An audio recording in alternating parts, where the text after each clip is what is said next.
link up with state broadcaster LBS to bring a very, very vital information. So Benin Ayure should not have done that.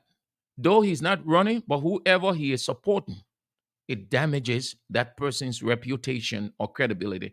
If he's aligning with, if Benina Ure is aligning because he left the collaborating political parties, let's assume, that he's aligning with the ruling establishment.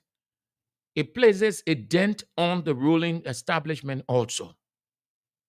And if you were asked Sam Andrews for an advice to CDC, I can expressly say to CDC, don't allow Benina Ure to come around. You know why? Because the same Unity Party people whom you're accusing of all of these things based on Bwaka's revelation, they're going to say you're incorporating evil.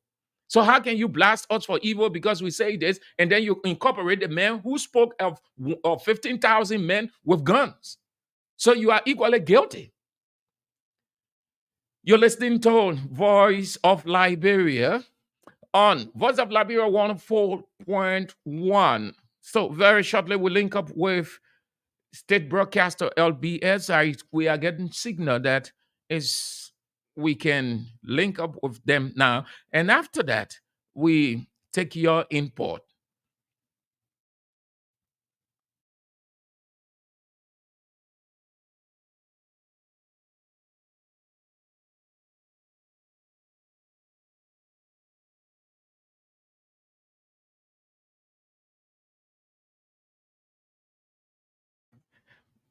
We seem to be having some technical hitch.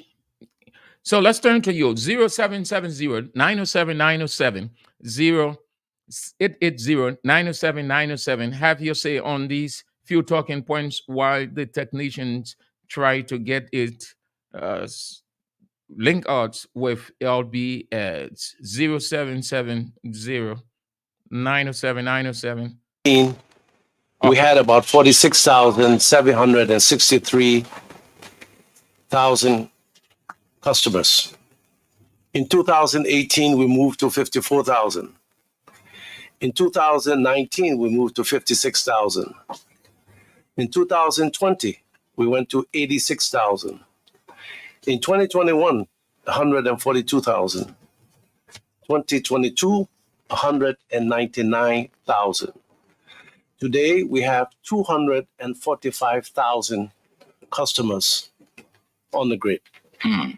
And that is, to understand this and put it into context, prior to the war, LEC had 35,000 customers. So you can imagine the growth in population and the pressures it has put on the need to provide services to the general public. So from last year to this year alone, we've had a 40% growth in connections. I know that there are a lot of communities that are yet to be connected, but in the overall scheme of things, we have done we've made significant progress in connecting customers. Every day I get calls from communities that you haven't reached us yet. The bottom line is, as you extend the distribution grid, it's very expensive. You are planting towers, you are running high voltage lines, medium voltage lines, you are buying transformers, you are buying meters. Right now, World Bank estimates connecting one new customer, if you're extending the grid, will cost you about $1,000. So imagine if you want to do 20,000 customers. You're looking at a very significant amount of money, about $20 million. Okay. The demand is there, but people don't understand the constraints that we have to operate in, especially in a situation where most of the electricity you're generating is being lost to power theft.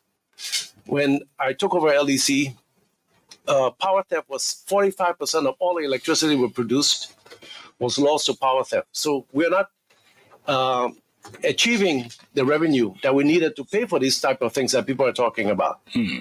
But with the support of the public, the government, Madame Bro, we have brought that number from 45% down to 30%. which has led us to realize more of the revenue from the energy that we have produced. And so, as much as we connect our customers, we also have to ensure that every new customer we connect means additional revenue, not loss of revenue.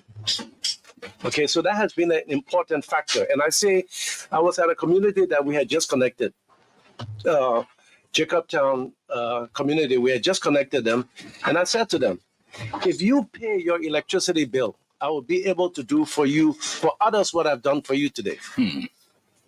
Okay, and that's one of the main messages we want to get across.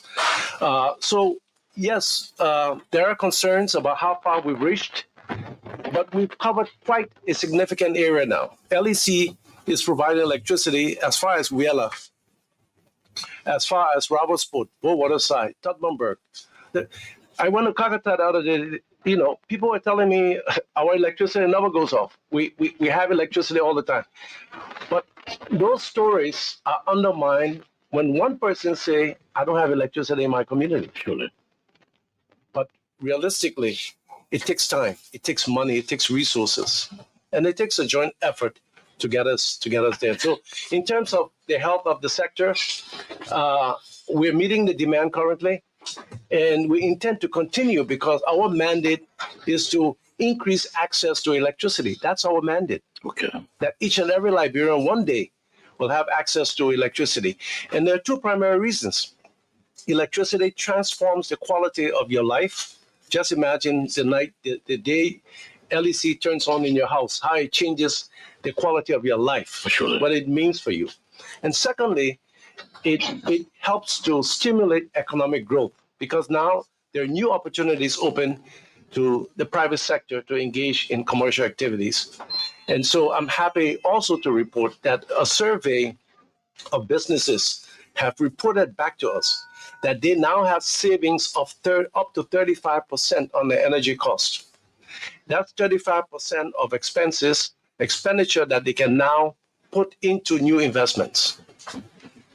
So I'd like to stop here, and then maybe we can talk on more. Yes, okay, Julius. Yeah, so we also have Samura here.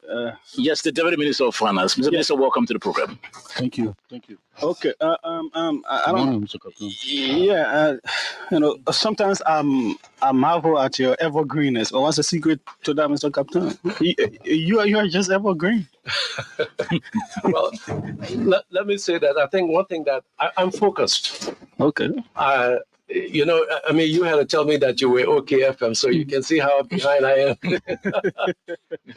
but I try to focus on the work that I have to do. Okay. And I measure the progress I make. Now, so I don't get distracted. Okay. As I go into some questions, what happened last night? Because for a long time that hasn't happened. Almost the entire Monserrado was out of power. What happened? So we had a blackout. A blackout is when the entire grid goes off. Why did it go off? So last night, the CLSG went off. So when it went off, all of the energy that was being sent to other countries were dumped on the LEC grid. Like Sierra Leone? Sierra Leone and all of them. And the LEC grid cannot accommodate all of that load. So it caused a trip in our network and everything went off. Mm-hmm. But as you can tell, we were back on. Our engineers got back and restarted the system and we isolated the CLSG from our grid. Now, so this is significant. Recently, the finance minister said you told him that we were at some point in time exporting some level of power to Ivory Coast. And people say, that's a lie. It's not possible. We're getting power from Ivory Coast and all of that. How can the finance minister be saying this at LEC? Why are they lying to the Liberian people? Well, you see, it sounds counterintuitive. I would even have probably felt the same way. Somebody told me, we're exporting to Ivory Coast and I don't have electricity. It doesn't make any sense. But again, let me put it in the context so that we understand what exactly we're saying. There's something called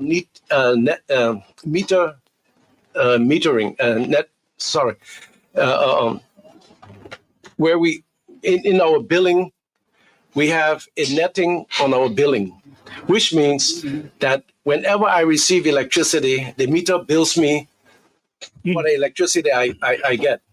Whenever I have more electricity, the meter goes the opposite direction. So there's a net billing that happens. So, for instance, if I have Mount Coffee producing 56 megawatts, right, and my load is only 50, that extra 6 will go into the network, will go into CLSG, and the meter gives me credit for that.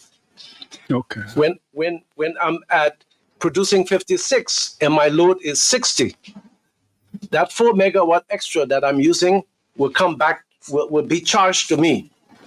So the billing then reverses.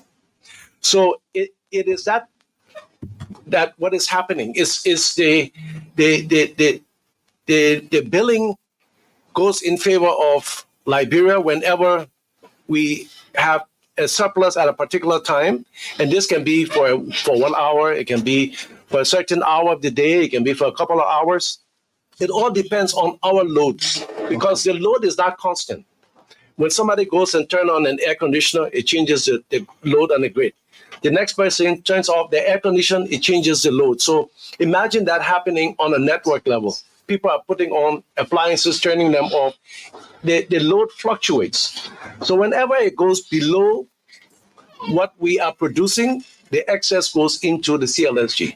When it goes above, it draws from the CLSG. So we have a netting of our meter, our billing.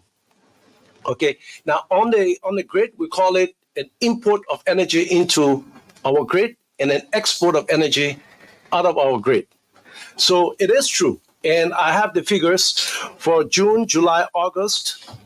That exercise has saved for us $968,000, almost $1 million. Okay. That's not cash we're getting. Okay, that's netting of our bill. So whatever bill we have with Cote d'Ivoire will reduce by $968,000 for that period. Okay. Right.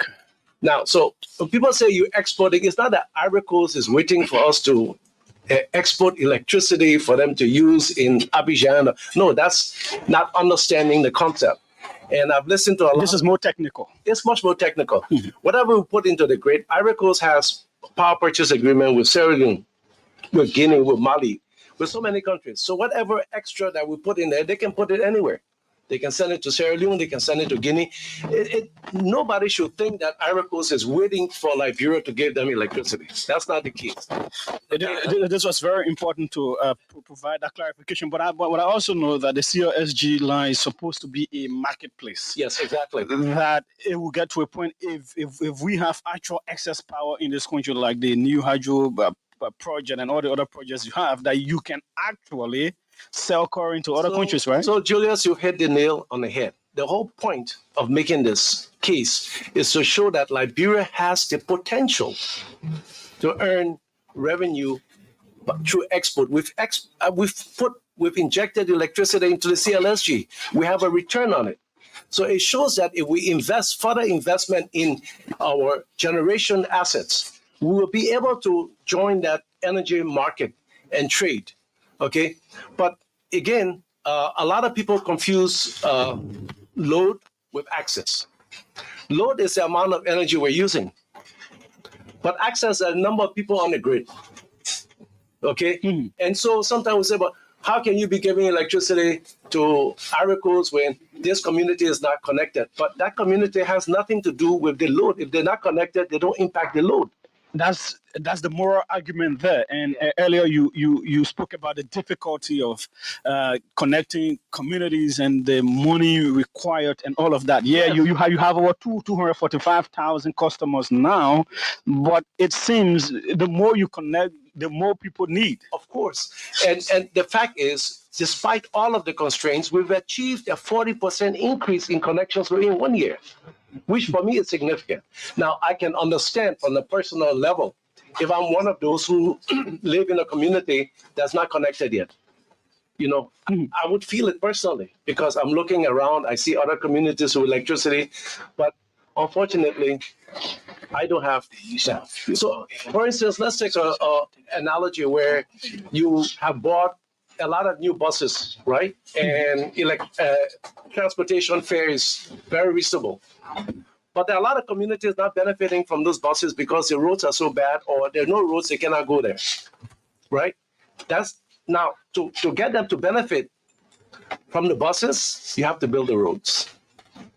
And it's the same thing. It's a question of public investment, because energy infrastructure is a public investment. And don't forget, we're not like other countries where they've had their grid. We are rebuilding everything that was destroyed during the Civil War. And so recently, the president was in Breville, and I heard that he told LEC to make some massive moves in that community. Do you have the equipment on ground, the different things you need to move into Breville? Well, I'm happy the Deputy Minister of Finance is here, because he has an important role in playing in making that happen. But we've already started our people. We've done all of the surveys, with the designs are in place, and it's just a matter of getting the resources to implement. And I'm glad, because by the president making that statement, it brings a commitment to resources for us to implement the plans that we already have. We have plans because these two gentlemen are Brevillians, and they see those lines passing over Breville going to Cape Mount and Bombay, and Julius, they don't have. Julius, believe me, I would feel the same way they feel if I were in their shoe. I understand it, and that is why we have to work to help change the situation. Okay, so gentlemen, you still have question for both? Because I want to also go to the minister first. Before we get to the minister, I'm concerned about, and I like to place emphasis on the messaging. Now, when you say Liberia has excess and we are exporting, now the first that comes to mind is that we're exporting on a commercial level, meaning we're selling Korean, or we're sending Korean, expecting to get finances or cash in return. Now, that's what comes to many minds. So when you see the kind of the level of hype or the publicity giving this statement, brings me to the point of asking, if you were in that position to have spoken, would you have said the senior sounded the senior, or you have presented a different way?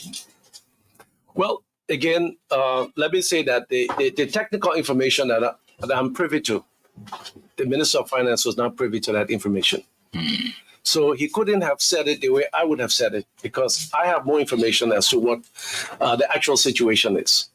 But he took the byline that, and that's the significance of the message, that Liberia now has the potential. They've shown that it can actually export energy into the grid.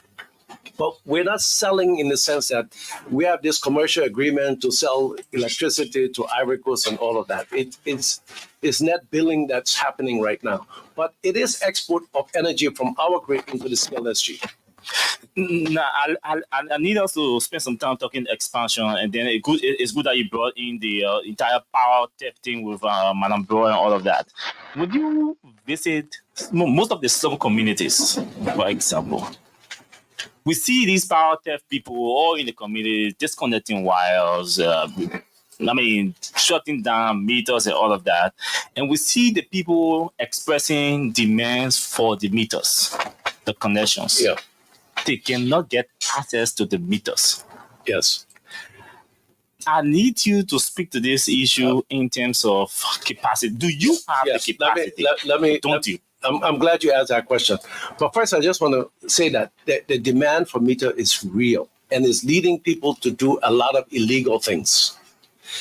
Just 2 weeks ago, we connected a community near Banjo, not too far from, I guess, where you all live.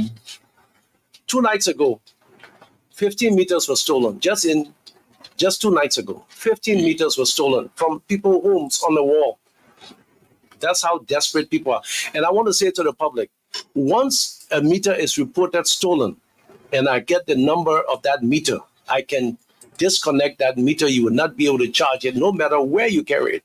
So buying stolen meters, you're throwing your money away. Okay? And I'm asking the public to stop, because when you buy somebody's stolen meter, the day you get a meter, the same thing will happen to you. Now, for the good news, and maybe we might invite the press. We are receiving 100,000 meters this week. 100,000 meters arriving in country this week. And I've been following the manifests and the notice of arrival. Of course, the shipping line will change it 1 day, 2 day, 3 days. But they're telling us that by the end of this week, we should have them. There are 16 40-foot containers of meters arriving. And when they arrive, I would tell my PR people, let's invite the press so they'll see those meters. And we would then begin to deploy them. But let me say something. To connect a customer costs LEC a lot of money, close to $300 a customer. Why? Consider the aluminum wire that we have to run from the pole to your house. On average, that's about 30 meters. Okay? Then we have to put a breaker. We have to deploy people and do those connections. And then the meter itself, the cost. So it's not cheap. You can have the meter, but the meter cannot connect by itself. Has that been a challenge? It is a challenge. As a matter of fact, Is it the primary reason for the delay in expansion? No. The delay has been the expansion is overall infrastructure. It's not just we have to move. For instance, we have to carry the power to your community, and we normally take it there through medium voltage power lines, transmission lines. When they get there, those medium voltage lines have to be reduced to energy that you can use in your house. So if we're taking a 22 kV transmission line, you cannot use 22 kV. That would blow everything. So that's why we'll put the transformers near the house, and then it reduces it to 220 volts, and that's how you can now then use it. So we cannot provide electricity for you if we don't have a transformer. So one transformer will supply a number of houses in the community. So you have to buy the transformer after you run the lines. You have to buy the transformer. You have to buy the service drop lines. There's so many expenses that go with it, okay, that we have to incur. So when people pay, say, a $22 connection fee, they say, "Oh, I feel paying from a." But how do you? So that $22. Now come back. That $22 was based on the donors paying for this. Okay. Now we are transitioning from the donors paying for it to government LEC paying this expenditure. So if we want it to continue, then we all have to share the costs. We have to share the burden. If not, it's not going to be sustainable. Is that already a decision you've reached for us to share the cost, or is a conversation that is ongoing? It's ongoing, but I'm sure that that's where we will lead. Because if we don't go there, then you'll be waiting for a couple of years and you don't get your power. Okay. Do you receive concerns from the public about access to the meters? Do these concerns come to you that it's difficult to access meters, even if the meters are available? There are bureaucracies they have to go through. Look, the hustle is on. My own people have fired so many LEC staff for selling meters to people illegally. And one of the biggest problems we have, we work with a lot of contractors who help us build the grid. Those contractors hire their own staff to build the network.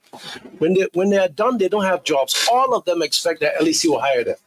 But we already have close to 900 employees. We don't have the means to keep hiring everybody. So what happens? They hire themselves in the network. They start going to people's homes.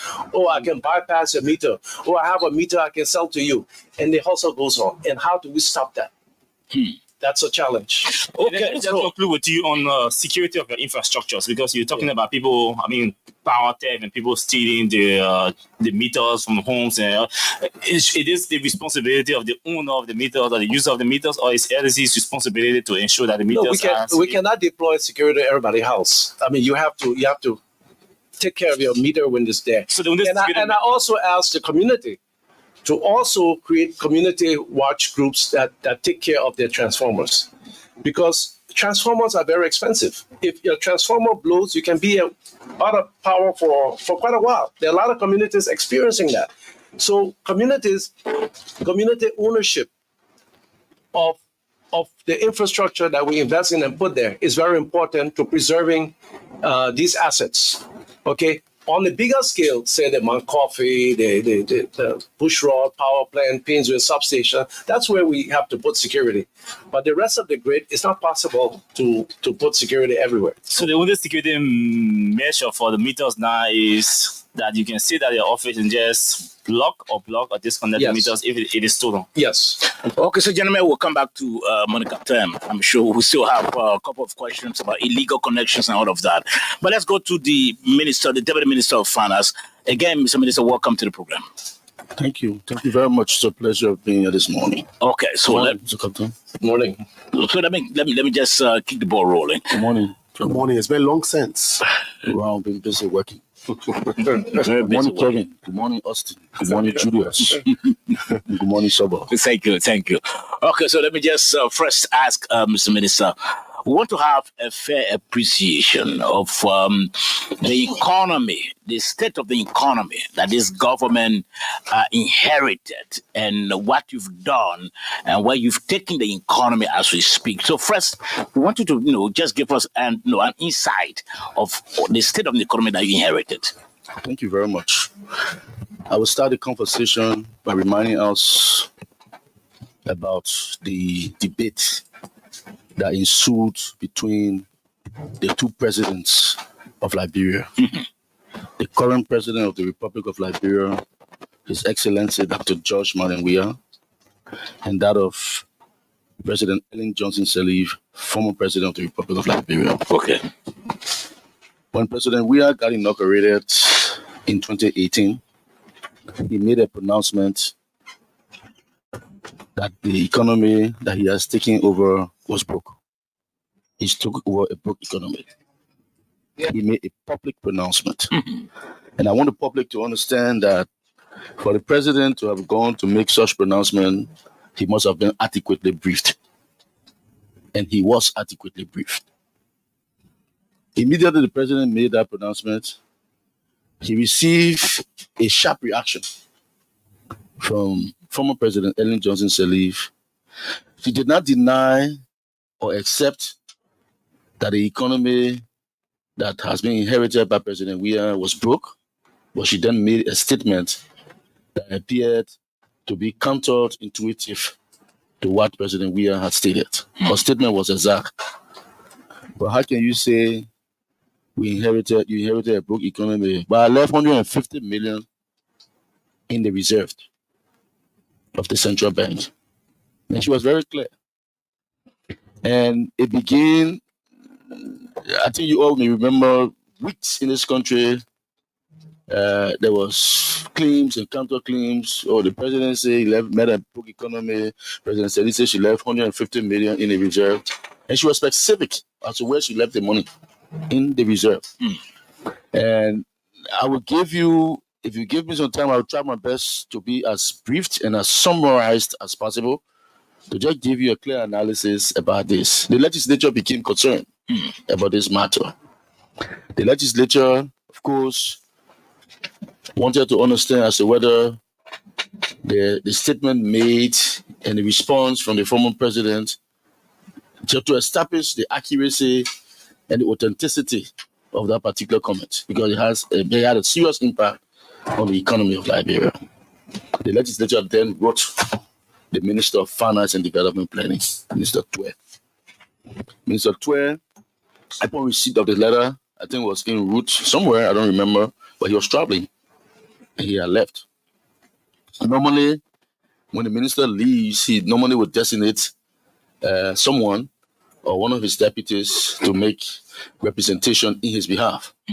Most times, Minister of Twe always designates me in a particular environment, and by operation of our own Ministry of Finance laws, I remain the principal deputy of the minister in the absence of the minister as Minister of Finance.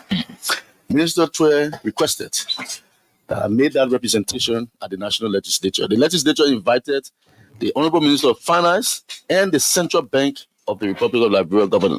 At that time, it was Governor Milton Weeks, who was the governor of the Central Bank. We did appear at the legislature, and it was an open hearing. The media was there, and we had the conversations with the legislature, and it was clear. Mr. Minister, the president announced that he took over a broke economy. The former president announced that she left $150 million in the reserve of the central bank. Is this country broke or not? That was the direct question of the legislature. And then the central bank governor allowed us to yield, to take the stand. And we took the stand. We made a pledge to the legislature. Of course, before you go to the legislature and take a stand, you have to take oath that whatever you say before the legislature represents the truth and nothing but the truth. Sure. So we made that proposition. And I want to repeat what we said, and this can be authenticated. by physical and empirical evidence. And since we did this, not a single member of the Unity Party government or the former government or the President Sedi herself has denied this. And it's clear. So we say, yes, indeed, there is a big difference. And members of the legislature understand that there is a big difference between the central bank reserve and the current account. The public needs to understand that the reserve is not where you normally go to transact normal operational financial transactions on behalf of the government. The central bank reserve is not where, in case the government collects revenue on a daily basis, is not where money goes. The central bank reserve for any country is there to protect, enhance, and protect balance of payments, where the country itself becomes sovereign enough that gives the central bank that clear authority in terms of being able to manage and regulate the financial sector of the country. The central bank reserve is where you go when the country is pressed, when it's in serious dire needs, and there needs to be serious economic interventions. That's where you go. So leaving $150 million into the reserve of the central bank as claimed by President Sedi was even incorrect. When we took over, the reserve of the central bank was not at 150 million. It was somewhere around 133 million. And that reserve position of the central bank brought us into a situation where there became a craving knock on the doors of the government of Liberia to move into the IMF program. When we took over, the Ministry of Finance or the government of Liberia was not on the IMF program. They had ended the IMF program, and the government of Liberia was moving without a program. We were engaged by the IMF on the IMF program. But I'll get back to that IMF conversation. Let's talk about the state of the economy when we took over. So my presentation to the legislature was that there is a difference, and I know members of the legislature are inclined to understand that there's a big difference between current accounts and the CBL reserve. On the current account of the government of Liberia, so we gave a picture of two different periods. We gave a picture of when President Weah took over in 2018, immediately when he took over in 2018, January 22nd, we gave the current account balance as at January 23rd. Why was that important? It was important to understand what the current account balance was immediately the president took over as president of the republic. And we also gave a picture of what the current account was when we appear at the legislature as at that day. I think it was around February 15 or February 20, somewhere there. I don't remember the exact date, but we can verify the dates. So we gave a picture. As at 23rd January 2022, the current account balance of the government of Liberia was around $6.5 million, meaning all revenue that was collected and net expenditures as at that date was around 6.5 million United States dollars cumulatively. Meaning, if you put all the Liberian dollar accounts together, you put all the United States dollar accounts together, you did a conversion and had a single currency of US dollar using all the conversion rate of the central bank as at that time, $6.5 million. This was 23rd February. Consolidated Account of the government, revenue, and the operational account of the government of Liberia. And the consolidated account is where government takes money from to do all it has to do, right? That's exactly where we write checks to pay money, for any other government operations, including salaries and everything else, as a matter of fact. I want you to understand that as at 23rd January, you and I will understand that 7 days after or at least within 7 days after the government employees who have been expecting to have their salaries. Salaries obligations for the government as at 23rd January was around $24 million. And it's also need to understand. And you have just 6.5 million. Yeah, we had just. So you were already in deficit. Yes, and I want to tell you how deep the deficit was. Sorry, 23rd January 2018. Yes. The government had to make payments of salaries. 24 million was the salary obligation at that time.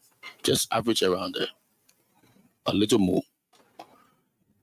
We had an obligation, Liberia Electricity Corporation, government were indebted. The previous government led a debt of $9 million to EDC.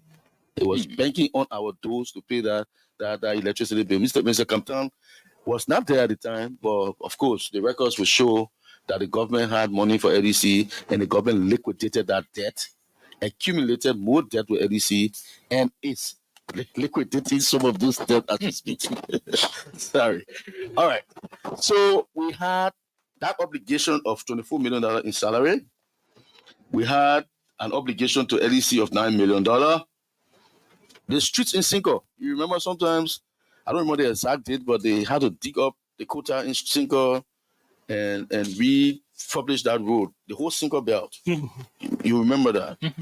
The government did not take that money off its revenue account or operational account to pay. They went around